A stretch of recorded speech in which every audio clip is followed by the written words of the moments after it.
We are back at the Toyota studio here at Radio Row in in New Orleans. It's been a long week, my friend. I have no idea where I am or what day it is right now. I'm Robert Mays. Joining me, it is Atlanta Falcons running back Bijan Robinson. I got that part right. Yes, you did. How you feeling? Feeling good, man. I mean, it's like you just said, it's been a long week, but it's been a fun week. Just got to see a lot of new experiences, meet a lot of new people. So I think it's just been a blessing to be here, because not a lot of guys get to experience this opportunity. But man, it's been a fun one. Has your relationship to this city changed now that you've been in Atlanta for 2 years? Because that's real. Yeah. Like there's real hate between those two fan bases. Yeah. Do you touch that at all? Yeah. So I know we were going to some places, and surprisingly, the fans were the fans in New Orleans were just like, yo, Bijan, we love you, but I mean, we hate your team. And I think fantasy football plays a big part in that. Yeah. Because a lot of these people are fantasy owners, so they don't care who you play for, but as long as they got you on their fantasy team, they give you good graces no matter what. So that's obviously always pretty cool. It was fun watching you kind of settle in year two. I mean, obviously, for rookies, it's just there's a wave of stuff coming at you, and I think going from year one to year two is probably the biggest jump anybody's ever going to have. Yeah. I think the aspect of your game that I really appreciate is just the tempo that you were running with this year, No doubt. The patience, and just how you were able to feel stuff out in real time. Yeah. There was a run in the last game of the season against Carolina that I just want to show you really quickly and ask you about. Okay. And it's this one right here. You got, it's like a 4-yard touchdown run. Yeah. And the patience you show on this play to set everything up is just so beautiful. Yep. And so I'm just curious, when you're thinking about how to tempo some of those runs and how to set up blocks that are unfolding in front of you, what are you actually looking at? Is it your guys? Is it defenders? What are you processing in real time when that's happening? So on that play right there, for outside zone stretch plays like that, you want to always kind of manipulate the linebackers and the D linemen. So for me, I'm looking at both linebackers and seeing how fast they're flowing. And if they're fast flow, if they're sprinting out of their break, then I need to slow down. And if they're more so tempoing, then I got to tempo with them and see what they do, because D linemen are penetrating and they're coming really fast. So I need to make sure that my blockers are as comfortable as they can, the O lineman is as comfortable as they can on their block without getting a hold. So for me, my eyes are a big thing. So I obviously have my read, but then my eyes looking at linebackers and looking at safeties, and that's why I literally stopped my track, because as I stopped, everybody was still going. Yeah. They were still going to the left, super fast. So I just slowed down, and then I cut back. I act like I was cutting back, so it put that linebacker on this block, and then it put the other linebacker around, so he couldn't even come back. Are you actively trying to do that? Yeah. You're trying to attach those guys to those blocks in real time? Yeah, I am.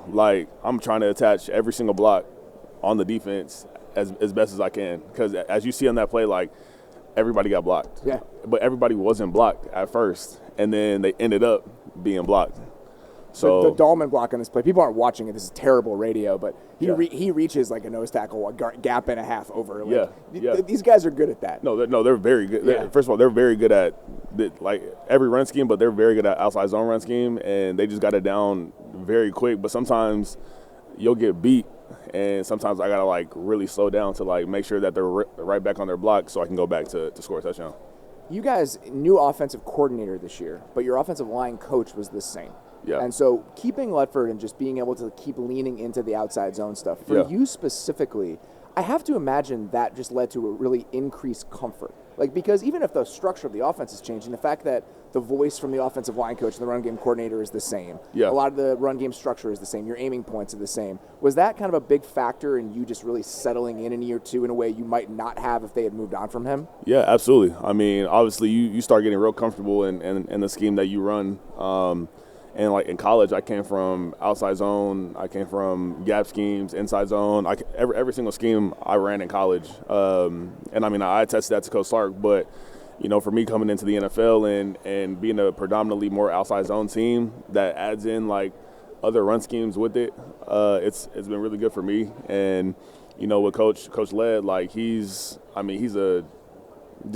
knows how to put blockers on defenders very quickly, no matter what scheme it is. But man, I got to give credit to him because he's done a great job. Obviously, we're continuing to add things and add different schemes against other teams and stuff like that. But yeah, man, that's been a great scheme for us. In year one of a new offense, it's always such an interesting experience to me because you talk to coaches in the offseason, and I talk to Zach and TJ and all those guys, and it's like, what do you want to be? How do you see it going? And it's never what they say, right? Because you adjust in real time. You don't know what you're good at. You don't know what you're bad at. You don't. So when you're thinking about kind of the light bulb moments you guys had on offense this year of like, ooh, we're better at that than I thought, what comes to mind for you? I'm gonna say definitely like duo schemes for the run game, and then like play pass. Like we started to click on that towards the end of the season. Yeah. And because you have, I mean, obviously when we put Mike in, he was a little bit more mobile to get out the pocket, and so it just manipulated a lot of linebackers, a lot of safeties, because they all came up to not know if it was a run or pass, and then they were all out of their gaps. But I feel like as soon as we started doing that, then a lot of teams didn't know if it was going to be run or pass, and that slight hesitation, Zach was like, all right, I got to take advantage of that. I got to, make sure that we're doing this every play and making sure they're not knowing what's coming every play. So I think they did a really good job of that and adjusting to it as the season started going on. In real time, Kirk's a good guy. People like Kirk. Yeah. When you guys aren't playing well and there's kind of those rumblings about maybe needing to make a change, yeah. How did you process that? Is that something you were like, yeah, I agree with this. Like, we probably need to go in a different direction? Is it something where the locker room has mixed feelings about it? What was that like for you guys in the moment? Yeah, I mean, for us, like, there's a lot of good dudes on this team, so we were more so just focused on the task at hand. Obviously, like, we didn't know what was going to happen. We just, it was all in the media. We heard so many other things, so, like, we were, like, more so, like, we need to hear this in real time. We need to see what's actually going to happen. And, like, even when we found out, it was more so, like, they wanted to keep it more private, so we just found it on social media. And then when we got to the facility the next day, everybody was good with it, man. I mean, even Kirk, like he stepped in. He was just so positive. He made sure that Mike was the focus, and he continued to teach Mike. He continued to make sure Mike was comfortable. So I mean, hats off to Kirk, because he really didn't have to do that. Like, he didn't have to be the guy to be like, yo. I mean, he could have been selfish. He could have been mad. He could have been anything else. But he was more so just so positive with it. And, I mean, the whole team reflected off of that, and it was pretty cool to see that. Beyond the play-action stuff, which I think makes total sense, and in that offense specifically, if you don't have the boot game, you're missing, like, a crucial element of what makes it all work. Yeah, so absolutely. When you include that, everything kind of comes together in a way that makes more sense. Yeah. Outside of that specifically, was there anything else you feel like Mike added to the offense that just made you guys feel a little bit more dynamic? Yeah, I mean, he's just, he's athletic. Like, people forget, like, Mike ran a 4.4 in the pro day.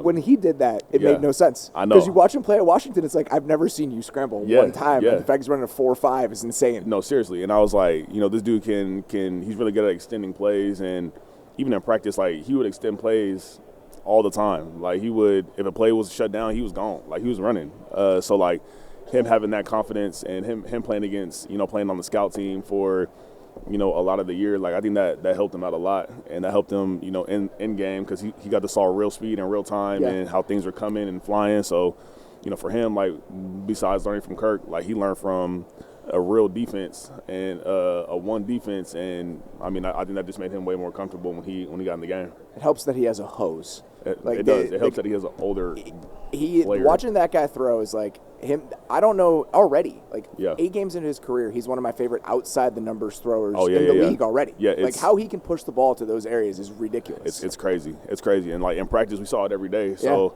we were like, in game, it's gonna be effortless for this dude. Looking at just running backs around the league, I'm sure you watch a ton of guys, study a lot of guys. Yeah. If you could steal one trait from another running back in the NFL, what do you think it would be? I'll probably say Derrick Henry stiff arm. I think that's for me, like, I think my stiff arm's good, but his stiff arm is, I mean, he made a career out of that stiff arm, and it's extremely impressive, like how he can time it up, how he can just dominate and kill somebody off of it. And I think to his game, like he has a lot to his game, but how he can extend his stiff arm and continue to keep going and continue to extend the play for himself, like that's a cool trait to have. I mean, I think I'm gonna keep working on it, but like, you know, his is super elite. Have you ever been like in the same room as him?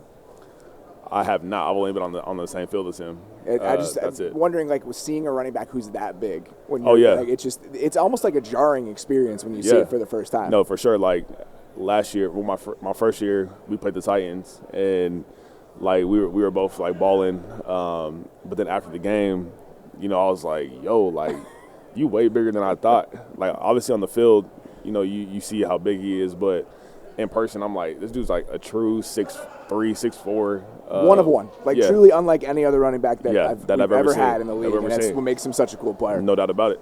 You were here with Visa and Chase Inc., which have teamed up to put on the Visa Small Business Clubhouse, presented by Chase Inc. Just tell me a little bit more about that. Yeah, man. I mean, you know, for me, you know, I'm working on a small business right now too, with the Bijan Robinson, and you know, I think it's cool that, you know, Chase is doing this, and you know, just helping out a lot of small businesses because, you know, obviously a lot of people want to get started somewhere, and in the world today it's really hard because they don't know where to start, they don't know how to start. So, you know, them having the opportunity with Chase and Chase Inc., like this is something that can just grow their brand and grow their, you know, publicity of any kind and their help so much more. And, you know, for people to, you know, people can be broke and starve and strive because they're trying to make their small business the best business that they can. But, you know, if they have that Chase Inc. and if they have just, you know, and trust this, then they can obviously, you know, be a really big brand and be a big business for themselves. Awesome. Sincerely appreciate the time, man. Yeah, absolutely, man. Thank you.